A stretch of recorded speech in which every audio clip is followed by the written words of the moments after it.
ഫെബ്രുവരി 2 മുതൽ വലിയ രീതിയിൽ ആഹ്ലാദം കാണിച്ചിരുന്ന BJPയുടെ മന്ത്രിമാരും അവരെ സപ്പോർട്ട് ചെയ്യുന്ന വലിയൊരു കൂട്ടം റൈറ്റ് വിങ് സോഷ്യൽ മീഡിയ ഹാൻഡിലേഴ്സും ഒരു തീരുമാനം വന്നു. ചില തീരുമാനങ്ങളൊക്കെ വായിച്ചു നോക്കി, ജോയിൻറ്റ് സ്റ്റേറ്റ്മെൻറ്റ് വന്നു. പിന്നീട് ഗവൺമെൻറ് ഓഫ് ഇന്ത്യയുടെ തന്നെ റിക്വസ്റ്റോടുകൂടി അമേരിക്ക ഒരു ഫാക്ട് ഷീറ്റ് എന്നും പറഞ്ഞിട്ട് ചെറിയ ഇളവല്ല, അത് ബേസിക്കലി ജനങ്ങളെ കാണിക്കാൻ പൊട്ടന്മാരാക്കുന്ന സംഭവങ്ങൾ ഫാക്ട് ഷീറ്റ്. അവരതിൻ്റെ അകത്തുനിന്ന് ഒരു അടി പോലും പുറകോട്ട് പോയിട്ടില്ല. ഫാക്ട് ഷീറ്റ് ചുമ്മാ തള്ളുന്നൊരു സാധനമാണ്. പെട്ടെന്ന് വല്ലാത്ത ഷോക്കായിപ്പോയി എല്ലാവർക്കും. എന്താ അതിൻ്റെ കാരണം? ട്രംപ് ഇന്ത്യൻ പ്രധാനമന്ത്രി അദ്ദേഹത്തിൻ്റെ ഫ്രണ്ടിന് ഒട്ടുക്കലത്തെ പണി കൊടുത്തു. അതായത് ബംഗ്ലാദേശിന് 0 ടാരിഫ്, അതുപോലെ ബംഗ്ലാദേശ് അമേരിക്കൻ കോട്ടൺ വാങ്ങുക 0 ടാരിഫിൽ. എങ്ങനെയാണ് അത് ഇന്ത്യയെ എഫക്റ്റ് ചെയ്യുന്നത്? ഇതാണ് പ്രധാനം.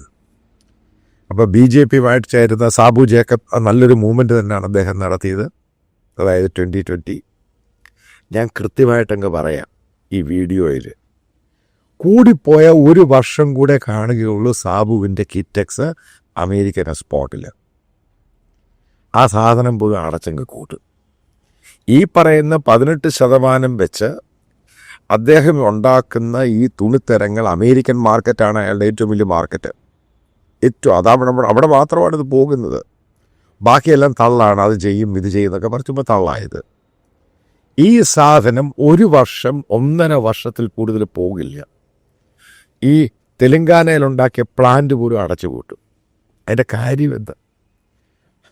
ഈ സാധനം, ഇന്ത്യൻ സാധനങ്ങൾ ഈ 18% ഈ അമേരിക്കൻ ടാരിഫോടുകൂടി അവിടെ മാർക്കറ്റിൽ ചെല്ലുമ്പോൾ 0 ടാരിഫിന് ബംഗ്ലാദേശിൽ നിന്ന് അമേരിക്കൻ കോട്ടൺ അത് വാങ്ങിയിട്ട് അവരത് ഗാർമെൻ്റായിട്ടും അപ്പാരൽസ് ആയിട്ടും അമേരിക്കൻ മാർക്കറ്റിൽ പോകുമ്പോൾ അപ്പോൾ കോമ്പറ്റേറ്റീവ് പ്രൈസ് എന്ന് പറഞ്ഞൊരു സാധനമുണ്ട്. അതിൽ ബംഗ്ലാദേശി സാധനങ്ങൾ നമ്പർ 1 വരും. പിന്നെ ആര് ഈ സാധനം വാങ്ങും? ഇതെങ്ങനെ പോയി അഡ്ജസ്റ്റ് ചെയ്യും? 1% 2% ഒക്കെ ആണെങ്കിൽ നോക്കാം. ഈ ഗാർമെൻറ്റ് എക്സ്പോർട്ടിനകത്ത് ഞാനൊരു കാര്യം പറയാം, വലിയ ലാഭമൊന്നുമില്ല. കൂടിപ്പോയി കഴിഞ്ഞാൽ 3, 4, 5% ഒക്കെ ലാഭമുള്ളൂ. പക്ഷെ മാസ് വോളിയം വരുമ്പോൾ അത് ലാഭം കൂടും. ഇതാണ് ഈ ഗാർമെൻറ്റ് എക്സ്പോർട്ട് എന്ന് പറയുന്നത്. കാരണം എൻ്റെ ഒത്തിരി സുഹൃത്തുക്കളുണ്ട് കോയമ്പത്തൂരും തിരുപ്പൂരിലും അതേപോലെ സൂററ്റിലും. ഞാൻ ഈ താമസിക്കാൻ അങ്ങോട്ട് പോയി കഴിഞ്ഞാൽ ഗുഡ്ഗാവിലുണ്ട്, അതായത് ഗുരുഗ്രാം എന്ന് പറയുന്ന ഗുരുഗ്രാമിലുണ്ട്, പിന്നീട് നോയിഡയിലുണ്ട്, അതേപോലെ തന്നെ പഞ്ചാബ് കപൂർത്തല ഭാഗത്തുണ്ട്. ഈ സാധനം മുഴുവനും അടച്ചുപൂട്ടും. ഈ വില കൊടുത്ത് ഈ പറയുന്ന സംഭവം അമേരിക്കൻ മാർക്കറ്റിൽ അക്സെപ്റ്റ് ചെയ്തില്ല. അല്ലെങ്കിൽ മോദി റിക്വസ്റ്റ് ചെയ്ത് ഈ പറയുന്ന ഗാർമെൻറ്റിൻ്റെ ടാരിഫ് അത് കുറയ്ക്കണം, അമേരിക്കൻ ടാരിഫ് കുറയ്ക്കണം.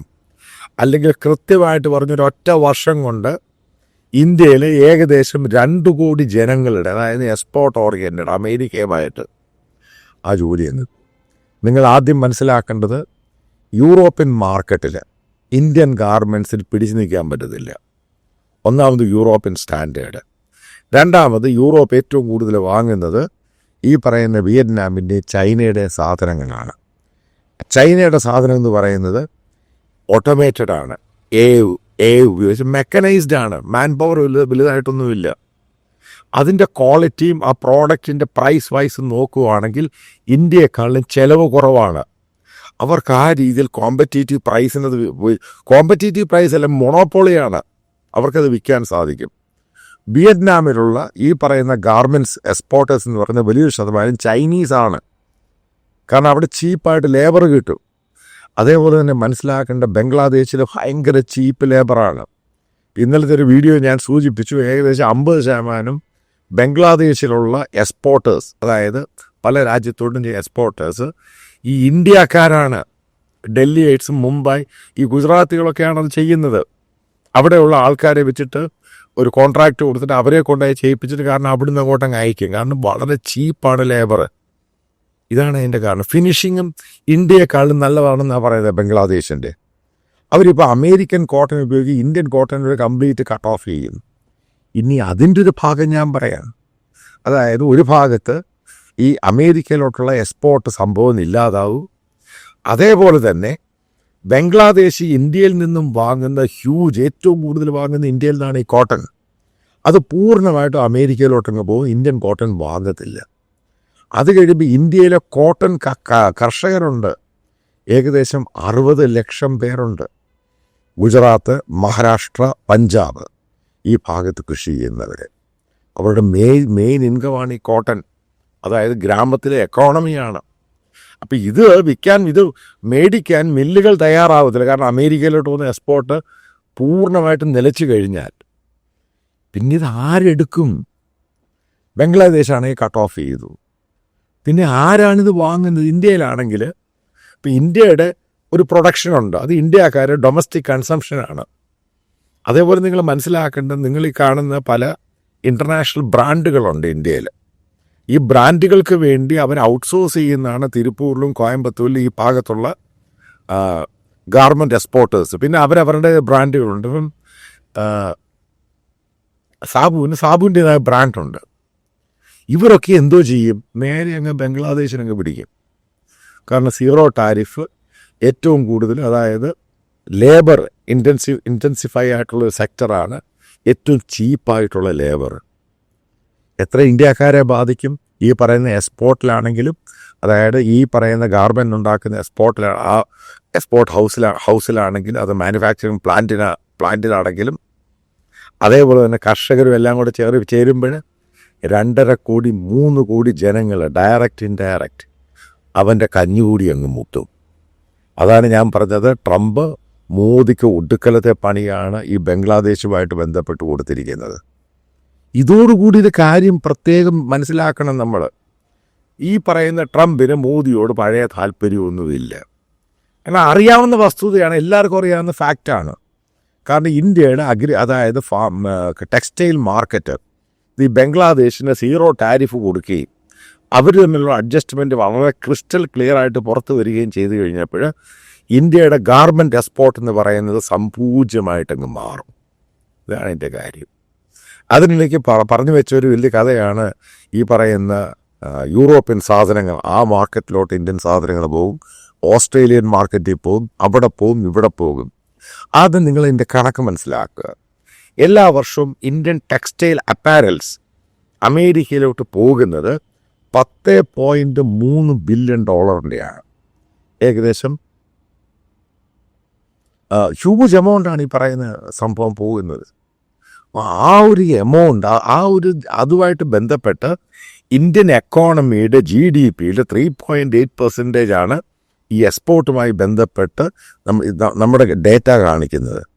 അതായത് നമ്മുടെ എക്കണോമിക് സർവേക്കകത്തും ഇന്ത്യയുടെ എക്കണോമിക് ഡേറ്റയിൽ കാണിക്കുന്ന 3.8% കോൺട്രിബ്യൂട്ട് ചെയ്യുന്നത് ഈ പറയുന്ന ടെക്സ്റ്റൈൽ എക്സ്പോർട്ടുമായിട്ട് ബന്ധപ്പെട്ടവരാണ്. പിന്നെ കോട്ടൺ കർഷകരുടെ വേറെ. ഇതും കൂടെ രണ്ടും കൂടെ ക്ലബ് ചെയ്ത് നോക്കുക. ആർക്കാണ് നഷ്ടം? ഇന്ത്യയിലെ ജോലി നഷ്ടപ്പെടുന്നു ഭയങ്കരമായിട്ട്. കർഷകർ വല്ലാത്ത രീതിയിലാണ്. കാരണം ഈ സാധനം, ഈ ഇന്ത്യൻ കോട്ടൺ അവരെടുക്കുന്നതിന് ഹ്യൂജായിട്ടങ്ങ് കുറവുണ്ട്, അതൊന്ന് ഡിക്ലൈൻ ചെയ്യുന്നു. അതേപോലെ ഏറ്റവും കൂടുതൽ ഇന്ത്യൻ കോട്ടൺ വാങ്ങുന്ന ബംഗ്ലാദേശിലാണ്. കാരണം അത് ചെയ്തിട്ട് ഗാർമെൻറ്റ് എക്സ്പോർട്ട് ചെയ്യാൻ വേണ്ടി അവർ പൂർണ്ണമായിട്ടും നിർത്തുന്നു. അപ്പോൾ 2 സെക്ടറിലോട്ട് ഡയറക്റ്റും ഇൻഡയറക്റ്റും ഇന്ത്യക്ക് അടി കിട്ടി. ഇതാണ് ടോട്ടൽ ഔട്ട്പുട്ട് എന്ന് പറയുന്നത്. ഇവർ ഈ പറയുന്ന ട്രേഡ് ഡീലുമായി ബന്ധപ്പെട്ട് ഇവർ ഈ പറയുന്നതിൻ്റെ യഥാർത്ഥ മുഖം ഇതാണ്. അതായത് പറയാൻ പോകുന്നൊരു കാര്യമുണ്ട്. ഞാൻ സാബുവിൻ്റെ കാര്യം മാത്രമൊന്നുമല്ല പറയുന്നത്. തിരുപ്പൂരിലും കോയമ്പത്തൂരിലും മറ്റുള്ള ഈ ഗാർമെൻറ്റ് എക്സ്പോർട്ടേഴ്സ് ഏകദേശം 1 വർഷം കഴിയുമ്പോൾ കംപ്ലീറ്റ് സാധനങ്ങൾ അടച്ചു പൂട്ടും. അവരിവിടുന്ന് നേരെ അങ്ങ് ബംഗ്ലാദേശിന് പോകും. അല്ലെങ്കിൽ അതേപോലെയുള്ള ഈ സീറോ ടാരിഫ് എവിടാണ് അവിടെ പോയി ഈ ബിസിനസ് ചെയ്യും. കാരണം ഇവരൊക്കെ ഇതുമായി ബന്ധപ്പെട്ട് വലിയ ബിസിനസ് അവർ വർഷങ്ങളായിട്ട് ചെയ്യുന്ന സംഭവമാണ്. അപ്പോൾ ആ ബിസിനസ് അവർക്ക് നിർത്താൻ പറ്റത്തില്ല. അവരെന്ത് ചെയ്ത് ബംഗ്ലാദേശിലോട്ട് ഷിഫ്റ്റ് ചെയ്യും. അവിടുന്ന് ഈ സാധനങ്ങൾ അങ്ങോട്ട് കയറിപ്പോകും. ഇതാണ് ഞാൻ പറഞ്ഞത്. ഈ ടാരിഫുമായി ബന്ധപ്പെട്ട്, അതായത് ഇന്ത്യ ഗവൺമെൻറ് അമേരിക്കയുമായിട്ട് നടത്തിയ ട്രേഡ് ടാരിഫിൽ 1 സൈഡഡ് ആണ്. അതായത് ട്രംപ് അഡ്മിനിസ്ട്രേഷൻ, ഇന്ത്യ അഡ്മിനിസ്ട്രേഷനും ഒക്കെ അറിയാവുന്ന വസ്തുതയാണ്. ബംഗ്ലാദേശിന് 0 ടാരിഫായിട്ട് കൊടുത്തു കഴിഞ്ഞാൽ ഏറ്റവും കൂടുതൽ പ്രഹരം കിട്ടുന്ന ഇന്ത്യക്കാണ്. ഇന്ത്യയുടെ റൂറൽ എക്കോണമിയെ ബാധിക്കും. അതേപോലെ തന്നെ ഈ പറയുന്ന 15,000, 20,000, 25,000 രൂപ ശമ്പളം മേടിക്കുന്ന കൂടുതൽ സ്ത്രീകളാണ് ഈ ഗാർമെൻറ്റ് എക്സ്പോർട്ട് മേഖലയിൽ. തയ്യലും പരിപാടികളും പാക്കിങ്ങും അവരുടെ ലൈഫിനെ ബാധിക്കും. ആ കുട്ടികളുടെ പഠനം നടത്താൻ പറ്റത്തില്ല. ഇന്ത്യയുടെ export, garment export, apparel export എന്ന് പറയുന്നത് കംപ്ലീറ്റ് ഡീറെയിൽ തൊലഞ്ഞു പോകും. ഇതാണ് ഉണ്ടാകുന്നത്. അടുത്ത വീഡിയോയിൽ ഞാൻ കൃത്യമായിട്ട് പറയാം എങ്ങനെയാണ് ഇന്ത്യയുടെ മദ്യം ആ മേഖലയിൽ അമേരിക്കൻ സാധനങ്ങൾ വന്നു കഴിഞ്ഞാൽ ഏത് രീതിയിലാണ് എഫക്റ്റ് ചെയ്യുന്നത്. നിങ്ങളിത് അനലൈസ് ചെയ്ത് നോക്കുക. ഇതെവിടുന്ന് ഞാൻ ഈ പറയുന്ന പോയിന്റുകൾ നിങ്ങൾ അന്ധമായിട്ട് വിശ്വസിക്കുകയൊന്നും വേണ്ട. നിങ്ങളിത് വെൽ കാൽക്കുലേറ്റ് ചെയ്ത് നോക്കുക. ഇത് ഈ പറയുന്നത് ശരിയാണോ അല്ലയോ. അതായത് ഈ എക്സ്പോർട്ട് മേഖലയുണ്ട്. നമ്മൾ ഈ പറയുന്ന തിരുപ്പൂറും കോയമ്പത്തൂരും ഞാൻ ഈ പറയുന്ന ഇന്ത്യയുടെ പല സിറ്റികളും, ആ സിറ്റിയുടെ എക്കോണമി പോലും ഈ എക്സ്പോർട്ട് മാത്രം ഉണ്ടായ സംഭവമാണ്. അതാണ് ഇല്ലാതാകാൻ പോകുന്നത്. അതോടുകൂടി വലിയൊരു സെക്ടർ, ഇന്ത്യയുടെ ഗാർമെൻറ്റ് എക്സ്പോർട്ട് സെക്ടർ, അതേപോലെ തന്നെ കോട്ടൺ കർഷകർ, ഇവരുടെ വെടിയാണ് മോദി ഗവൺമെൻറ് അടിയറവ് വെച്ച് തകർത്ത് തരിപ്പണമാക്കിയിരിക്കുന്നത്. ഇതെല്ലാം കൂടെ കണ്ടു കേട്ടിട്ട് തന്നെയാണ് ഞാൻ പറയുന്നത് മോദി ഗവൺമെൻറ് ഇന്ത്യക്ക് ഫിറ്റായ ഒരു പ്രധാനമന്ത്രിയല്ല. കാരണം ഈ പറയുന്ന ബന്ധങ്ങളൊക്കെ വലിയ ഹൈലൈറ്റ് ചെയ്ത് പറഞ്ഞിരുന്നുവെങ്കിലും യഥാർത്ഥത്തിൽ മോദി ഗവൺമെൻറ് ഒരു പ്രോ ഇന്ത്യ, പ്രോ കർഷക രീതിയിലേ അല്ല പോയിരിക്കും. എന്തോ ഭയന്നിട്ടാണ് ഇതൊക്കെ ചെയ്തിരിക്കുന്നത്. ഇനി വരാനുള്ള ഒരു ടോപ്പിക്കിൽ ഇന്ത്യയിലെ മദ്യവുമായിട്ട് ബന്ധപ്പെട്ട്, അതായത് അമേരിക്കൻ മദ്യം ഇന്ത്യയിൽ വന്നു കഴിഞ്ഞാൽ എന്താണ് ഉണ്ടാകുന്നത് അതിനെപ്പറ്റി ഇൻ ഡീറ്റെയിൽ ആയിട്ടൊരു വീഡിയോ ചെയ്യാം.